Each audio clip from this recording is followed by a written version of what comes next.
If there was just one garden type that captured the imagination of all people, it has to be the garden art form of bonsai. Bonsai is first recorded as being done by the Chinese about 3,000 years ago. About 2,000 years ago, it moved south into the Korean peninsula. And about 1,300 years ago, the Japanese were first introduced to bonsai by Buddhist monks. The difference between the Japanese and Chinese interpretations of creating bonsai is, well, with the Chinese, it's all about creating a miniature landscape.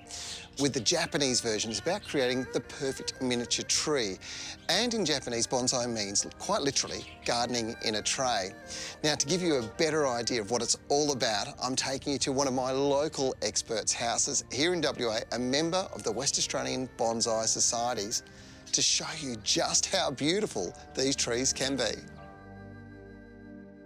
Marc Widmer is a member of the Bonsai Society of Western Australia, and there's a great selection of varieties behind us. Do bonsai varieties vary dramatically by state, by climatic conditions? It is important to get the local knowledge. If you can keep a pot plant alive, you can do bonsai. But if you want to become good at it, you want good bonsai, you've got to get good stock, and that does depend climatically or geographically. I suppose that's where joining a club allows you to sort of get that advice. Yep, and not only that, if you join a club, you're going to turbocharge your learning, you're going to have access to better stock and equipment, and you're going to have the benefit of the camaraderie of the club, and you're going to have the benefit of learning from other people's mistakes. It's not that hard, is it? A lot of people think that growing bonsai is this incredibly difficult thing. There's a lot of things you need to know and learn, but it's not a hard thing to grow these plants. Yeah, there's a mystique about them, and I don't know why. Being into it, I don't know. I see how easy it is. They need water, they need food, they need sunlight, that's it. And one of the things that I find most fascinating is that you could take a bonsai, a 100-year-old bonsai, little dwarf compact plant, and then go and plant it out in a garden, feed it, water it normally, and it'll suddenly spring back into what would have been the original shape.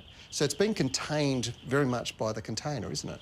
Yes, absolutely, and it's governed by that. It's governed by the resources you give it and the constraints you give it. It's a natural thing. It's programmed to do what nature wanted to do. Put it in the ground, it becomes a tree. The perfection of each plant is something to admire and behold. And people who take part in this form of gardening are fastidious and diligent.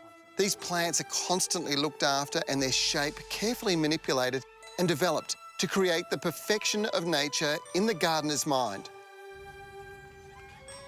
Marc, the collection of plants is fascinating, but I've just sort of noticed something that's highlighted a really important point to me. These are Australian natives.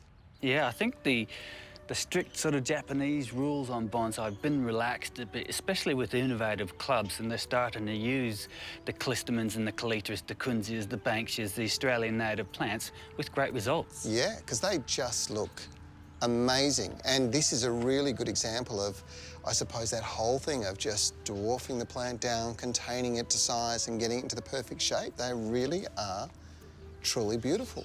If you're interested in bonsai, maybe you'd like to attend one of the shows that are held, or maybe just a meeting of your local club and check out whether it's for you, we'll have that information. Mate, thank you very much.